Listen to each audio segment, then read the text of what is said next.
my son came home with a drawing and showed me this strange-looking woman flying around. I said, "What is it?" He said, "It's Lucy in the sky with diamonds." And I thought, that's beautiful. I immediately wrote a song about it.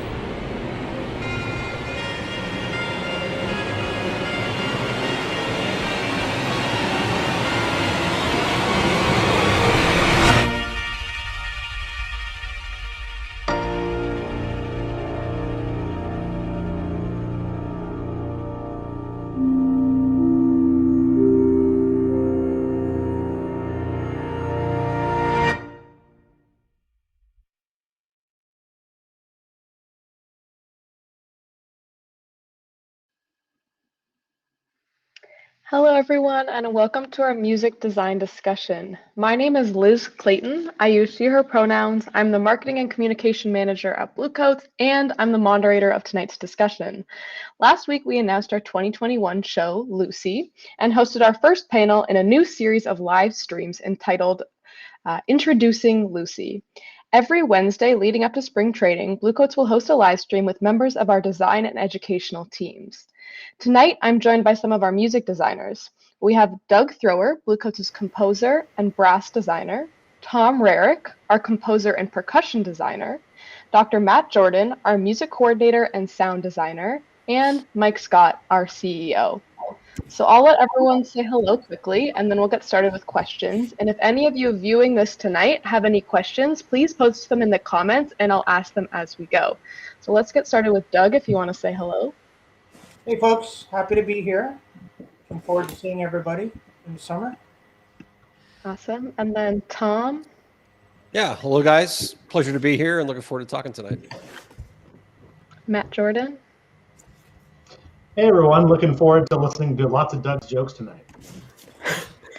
And Mike Scott. Hey everybody, how's it going? Also looking forward to Doug's jokes tonight. I can't tell my jokes. I signed that form.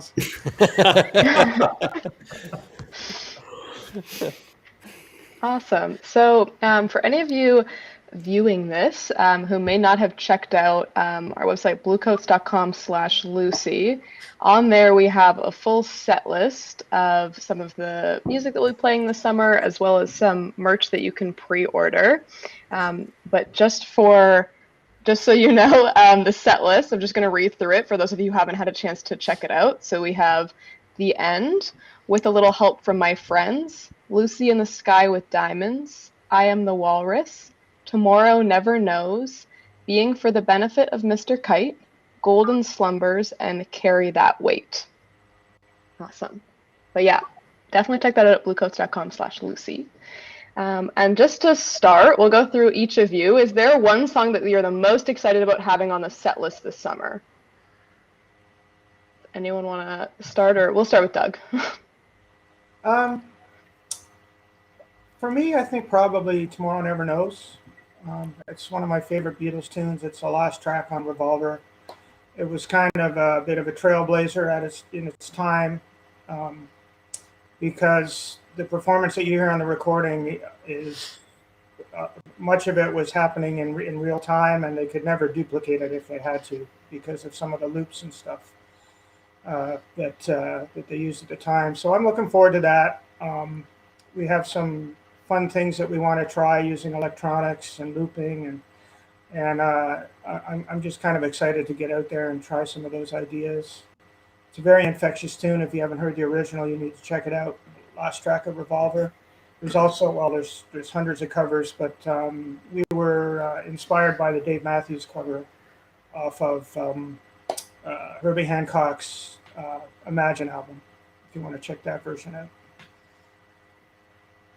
Yeah, I'm gonna jump in after Doug because I agree. Tomorrow Never Knows. One of the things in 2019 that I had to do, kind of jumping in on the Beatles. I wasn't a big Beatles fan. Not that I didn't like it, I just didn't know much.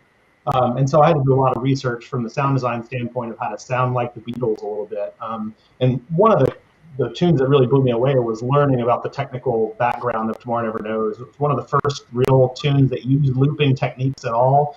And the fact that, like what Doug was alluding to, that a lot of those little sound effects and loops, that's them literally manually running tape through machines and things like that. And so it's just so many cool little different timbres and textures, and just a cool little bed to do whatever we want to do with it. So that is, the one that I think I'm most excited about as well. But everything really, I think that, I think we'd all agree that what we've done so far is kind of turning out to be really cool, and I'm excited about all of it. Yeah, I'm going to make it 3 for 3 probably, because Tomorrow Never Knows is the one section of the show that I have not written yet. So I'm literally looking forward to it. So But I have a sketch, but we're still working. I'm still working through that one percussively, but that's gonna be pretty cool. There's some things in the introduction to I Am the Walrus percussively that we're really excited about trying, like electronically and like a little bit trippier sounding, I think, stuff that we're experimenting with that kind of fits the overall vibe of the show and is certainly very different than Act 1. And I think I have another one too. I really looking forward to seeing how Golden Slumbers and Carry That Weight will turn out. It's such powerful, engaging, and just music, and it has such a great, everything's great. It's emotional. Like when I listen to the original, listen to it on, in Sibelius, I can only imagine what it's going to be like on the field. So looking forward to that. So I'm personally most excited about With a Little Help, and I think I like it was on the cutting room floor for 2019, and I think I like that it's been revived. And I think that's something interesting about this whole set list is that we talked through the entire Beatles catalog, and Doug being an expert of the entire Beatles catalog. I mean, we went through the whole thing in 2019. We were trying to figure out what to do, and it was difficult to kind of curate and like decide what to do and what not to do given the breadth of the catalog. So one of the things I really like about this year is that it's an opportunity to take some of those pieces that we said we decided not to do and to do them and to decide how to handle the treatment. And I'm excited about that. Yeah, it's interesting.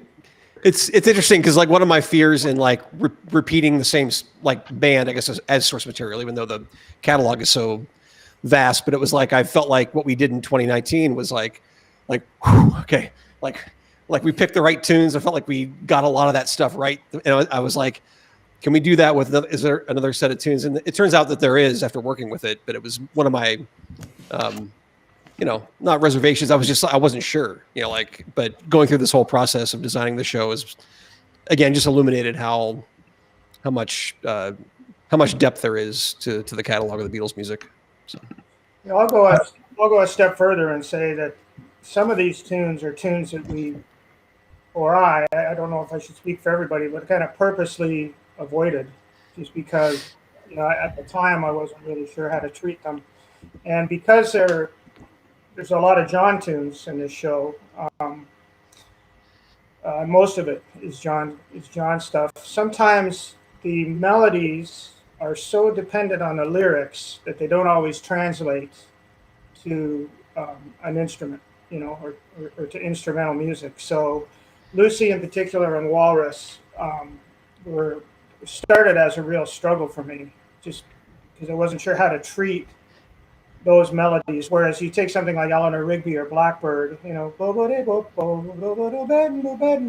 can do a lot with that. You could play that on a kazoo and it's going to work, right? But not quite the same with I am he as you are me and you are he and we. That's a little tougher to do if you take the words away. So I'm kind of glad that we ended up where we ended up, because it kind of forced my hand and forced all of our hands to kind of bring these tunes to life without the benefit of lyrics.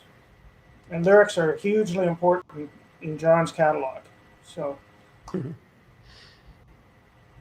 Yeah, I think in 2019, just I guess kind of showing the differences in that, I felt like when we approached the music, we always had to go, or we found ourselves going, okay, what's another thing or source material or idea that's going to prop this up in some way, make it modern, make it, something other than what it is. But I feel like we've done more composing, quote unquote, like in this show, like of a little more confident with material and like hearing, a great melody or a great hook or a great texture or things, that motivates something, and then feeling comfortable working with the material enough to kind of compose around it. I feel like that happened a bit more in this process. And we certainly did that in 2019, but that was more about pairing source material and other things with the original Beatles stuff, I think. Yeah, I think there was a comfort in knowing what stands alone, and can work with other things, versus having to rely on the tune itself more so than some of the content within it. Yep.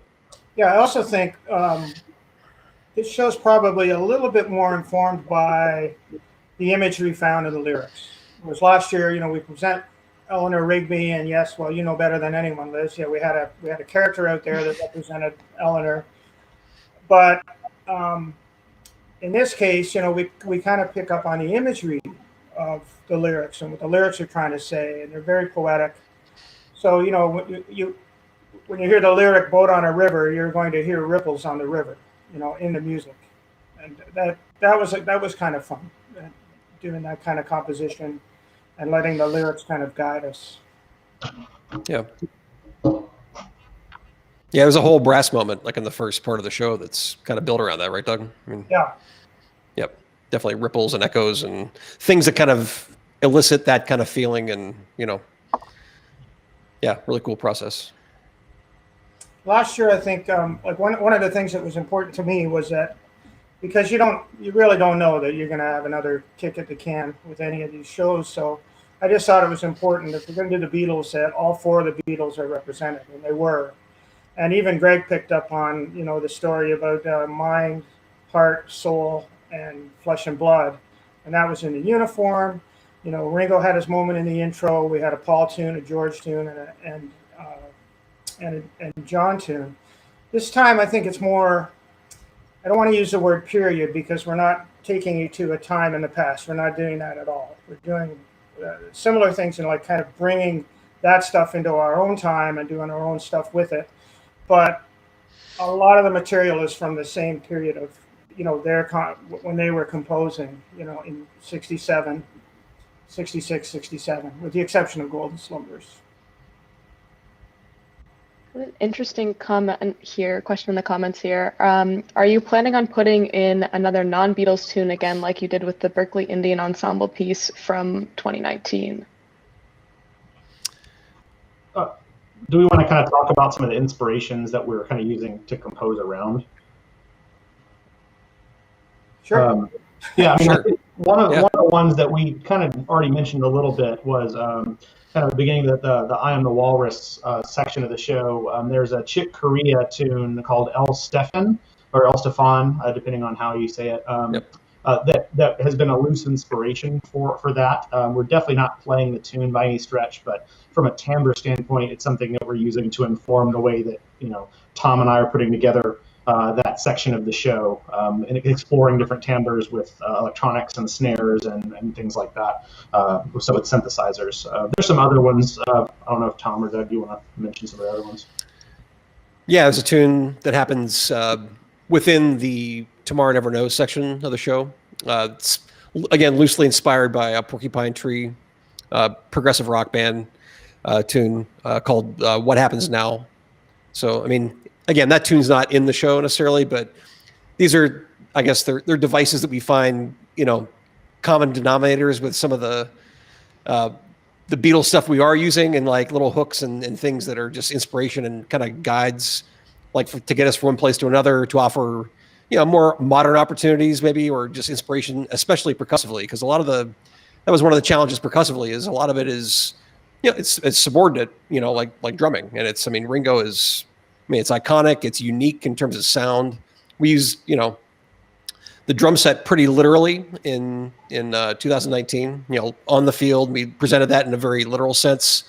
Some of the Ringo stuff was really, we composed with it for sure, but we presented it pretty literally as well. I think this show is a little bit less about that kind of representation and a little bit more bringing things, I don't know. It's like Doug was talking about, the imagery and those things take us to a little bit more of an abstract kind of treatment, a little more trippy is probably a bad word to use. I don't know. Look at the colors of the poster, the colors that are behind us right now, and I think it should sound like that. Like that's so. And a lot of these devices and things that we've been inspired by have been kind of on our radar for years. Actually, a lot of them, with the exception of the Walrus is very, very derivative of another famous tune, and that was just I was actually walking the dog with my youngest daughter, and I really didn't have a clue what I was going to do with the first half of Walrus, and it just occurred to me how similar Spinning Wheel was in terms of some of its melodic devices, in particular to the which is a really simple motif, also very watery when you think about it. And that kind of Spinning Wheel ended up informing the first half of Walrus, and it really, in a way that actually surprised me. I got kind of lucky with that one. Every once in a while, Doug. Yeah. Blind squirrel, peanut.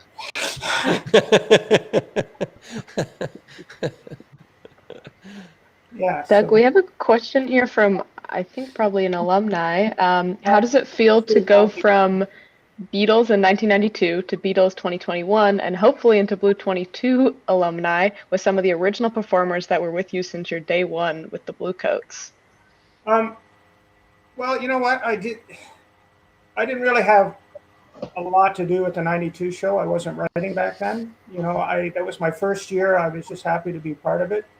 And I had my hands full with the brass line. I will say that I learned some things not to do from that show in 92. I don't mean that to say that that show was a failure, because it did exactly what it needed to do for that drum corps at the time.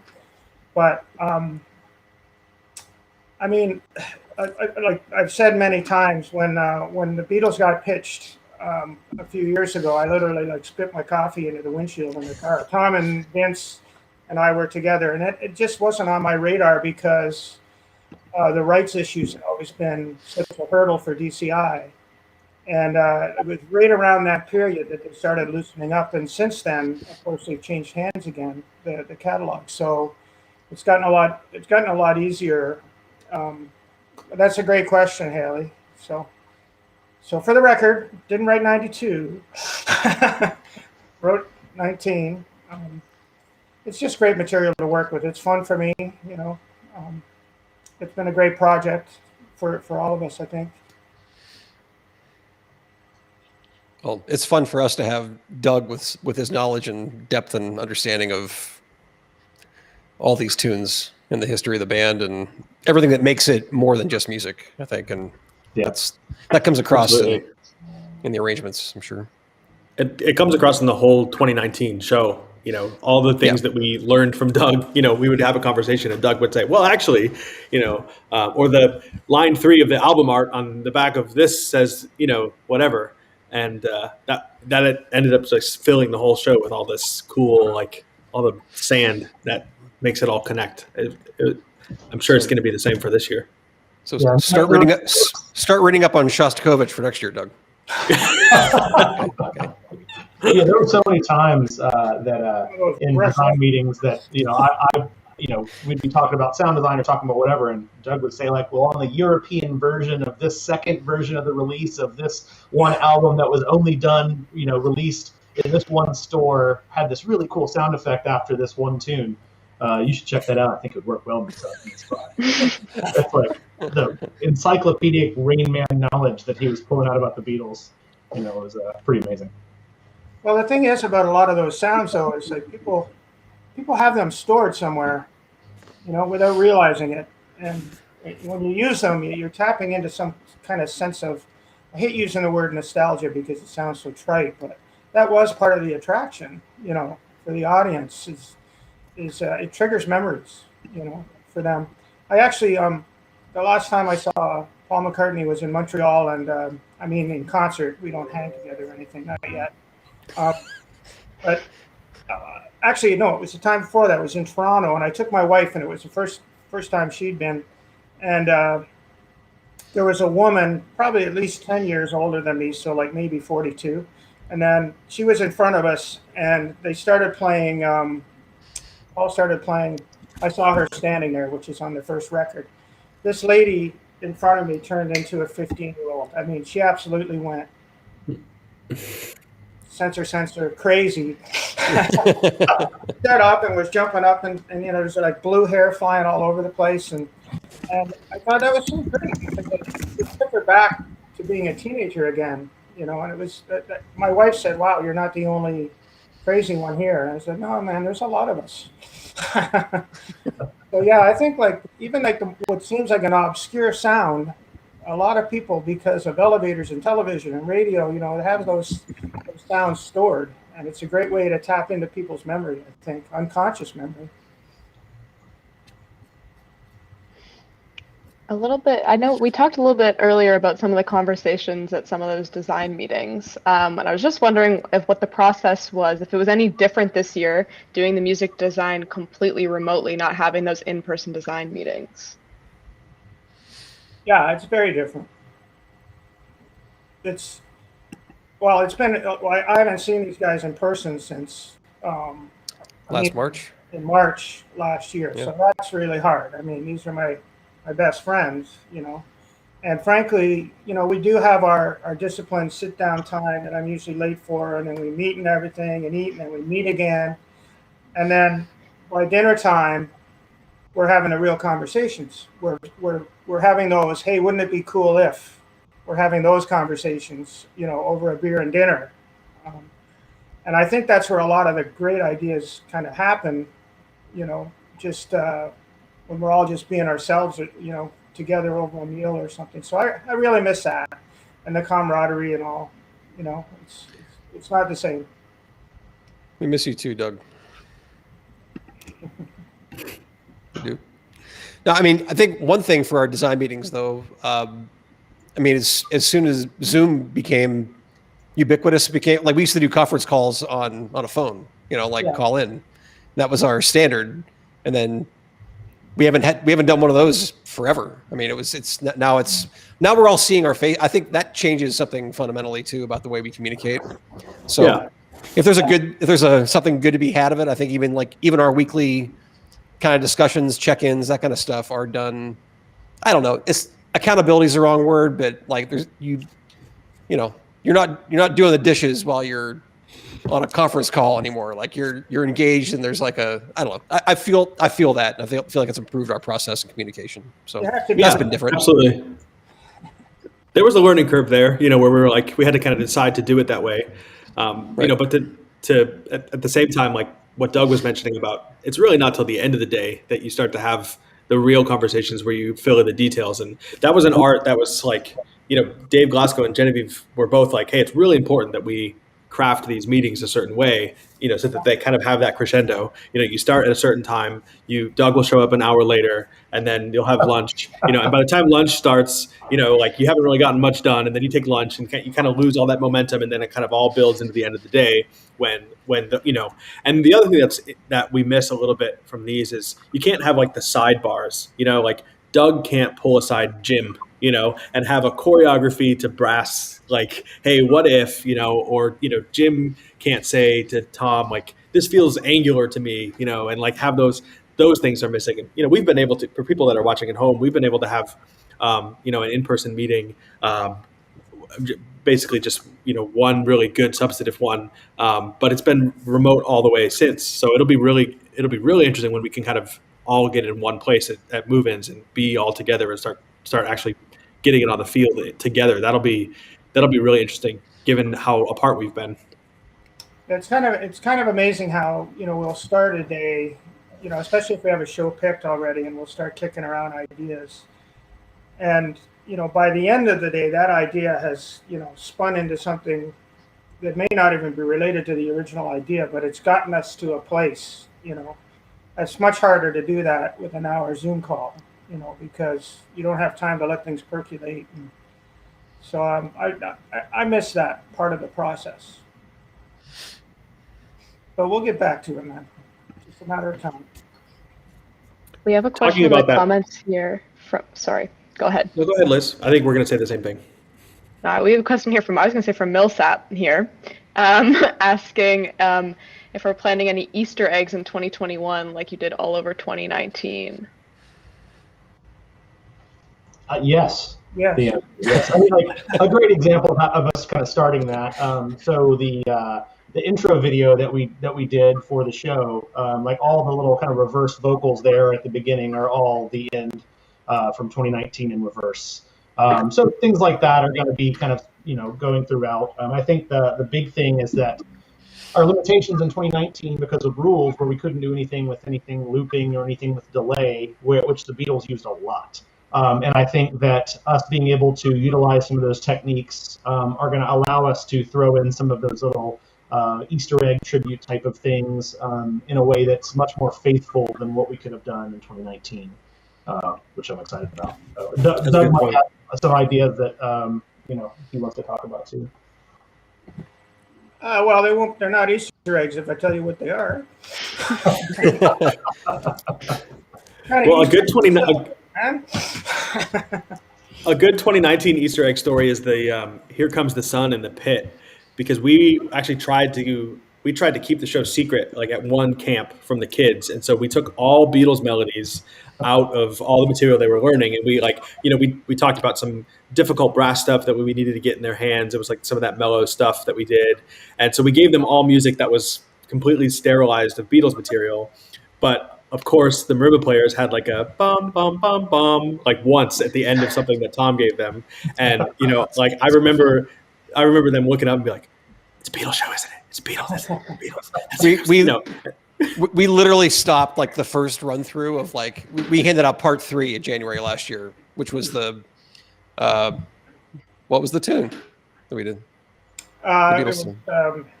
Within That was You. Rigby. No, yeah, Within You Without You. Within You Without You. Yeah. Yeah. We figured like nobody would. There was a little do da da kind of like little references in there, and then Here comes we the literally sun. got done with the first run of that, and Kyle like drops his mouth and goes like, "Cut!" All right, he goes, "Are we doing a Beatles show?" It's like, oh man, yeah. Funny. Well, and I think similarly, smart kids. Matt Stratton in the middle of the brass ensemble looked back at Doug in front of the horn. Yeah, yes. This is Here Comes the Sun, right? Well, that's that harmonic paradigm too. There could be so many Beatles tunes, but yeah. Well, anybody with ears. I mean, Matt had it figured out.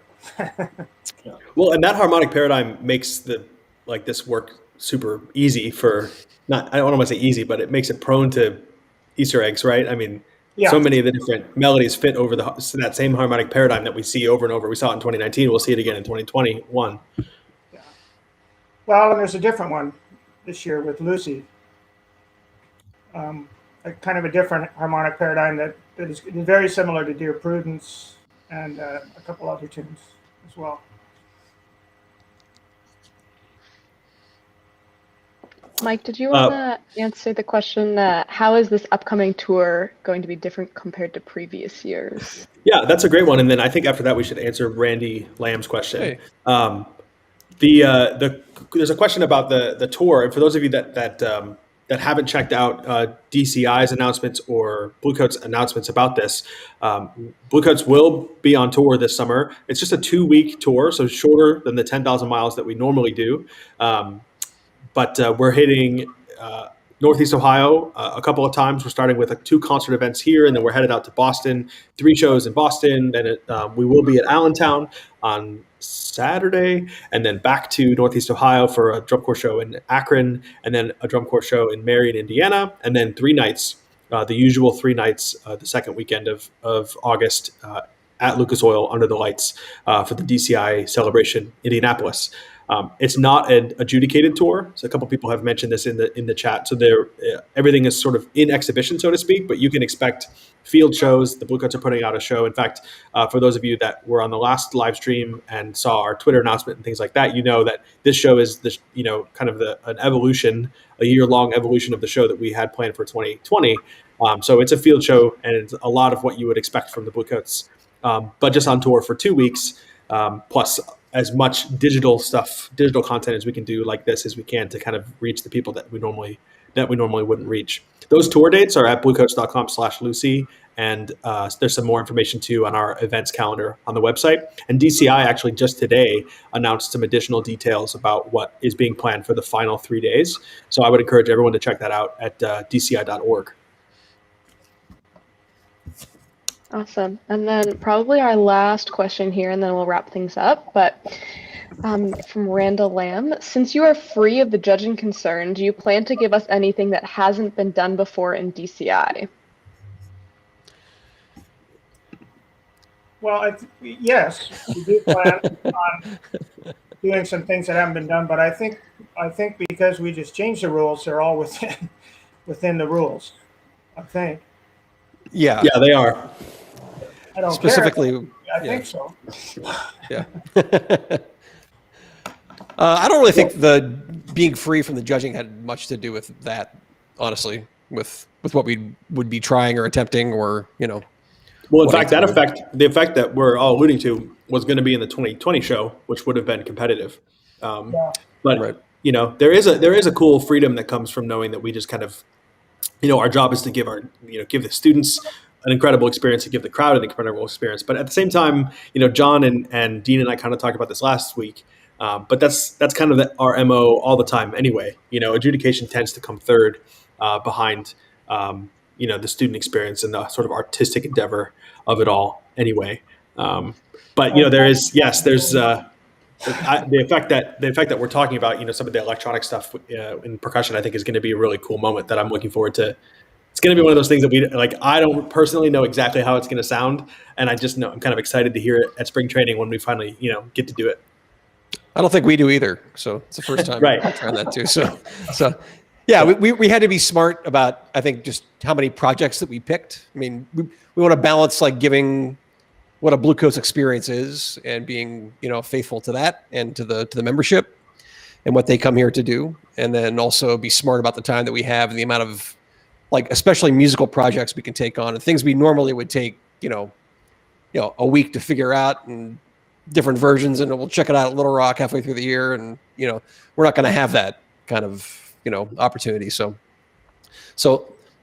just maybe fewer of those times in there, but it's been interesting just without the competitive kind of angle. I don't know that it's changed our process very much, but there is, when I do take the time to consider it and go, okay, that doesn't matter if this doesn't happen here for points. It's like that you can just, there's freedom in just letting it be what it wants to be and what it should be.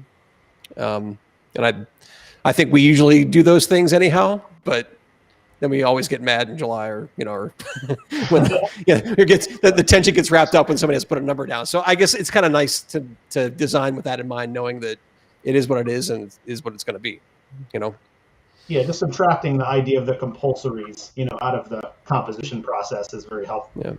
Yeah. The compulsories are giving all the members their exposures and technical challenges and things that they want, and then what's faithful to the design, and then everything else kind of falls into place when you take care of that stuff. Yeah, exactly. Well, yeah, it gives us the freedom to do it organically instead of just doing it. I think it's going to be good for anyone that's involved this summer. Actually, it's designing. Awesome. Well, we're at the end of our half hour here. So I will go through and just, if anybody has some last words they want to say, then we can do that. Doug, do you have any last words? Well, no, I'm just looking forward to having all of our children under one roof and seeing everybody in the summertime. And I hope everybody's staying safe. I hope everyone's getting vaccinated. And be good to each other when I'm not there. Some Tom? Yeah, the same thing. I'm looking forward to, I was telling some of the members we're working with virtually the other week. It's just like, I literally can't wait to be live with an ensemble again and hear, it's great what we're able to do virtually, but obviously nothing replaces that. So I can't wait to see what we're going to do and what all the other, great ensembles are going to be bringing to the field, and, should be great. So Matt, do you have anything? Yeah, I mean, to echo what Tom's saying, I think that the feeling we're all going to have when we get to hear that Bluecoats Drum and Bugle Corps for the first time this summer is going to be awesome. And I think that can't look more forward to that than I think we are. Super, super excited about being able to hear music in person again. I'm really grateful to the management for just keeping this thing floating for the last year, because that hasn't been an easy thing at all. It was a crisis management for the first 8 months. Yeah. And here we are, and anybody that's going to be involved in this, from the members to the cooks to the drivers, that takes a lot of courage. And I'm excited. It's going to be a special group.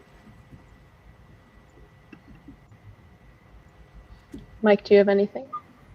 Yeah, everybody kind of talked about how we're all excited to hear the first note. I'm personally really excited to wake up in the morning and hear the drum line way at the other side of campus playing, and we're going to work hard to kind of give everybody that experience. And we talked about this last week, but this live stream series is a way, kind of a beginning of our experiment for 2021 at bringing everybody inside more than we ordinarily do, because while we like to kind of go do our 30 days at spring training and keep to ourselves and produce a show and create all that kind of on our own and then take it out to the world, we're doing less of that. So I'm really excited about this stuff that we're trying here, because we're going to bring everybody into spring training. It's going to be broadcast live. People are going to get to have all of that excitement of getting to hear the Bluecoats for the first time.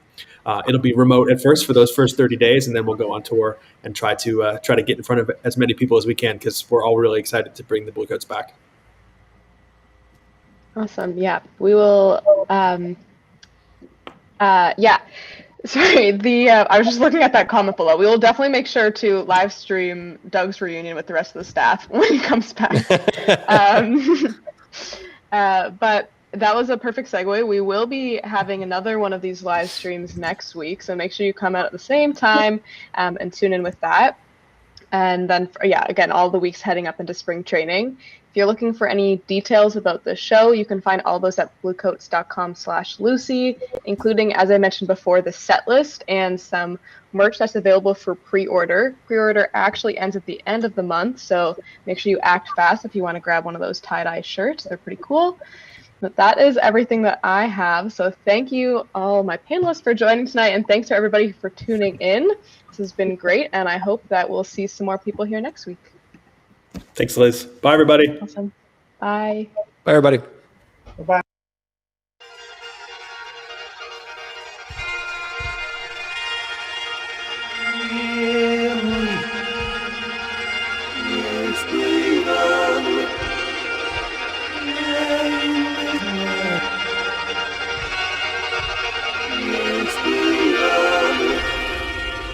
My son came home with a drawing and showed me this strange-looking woman flying around.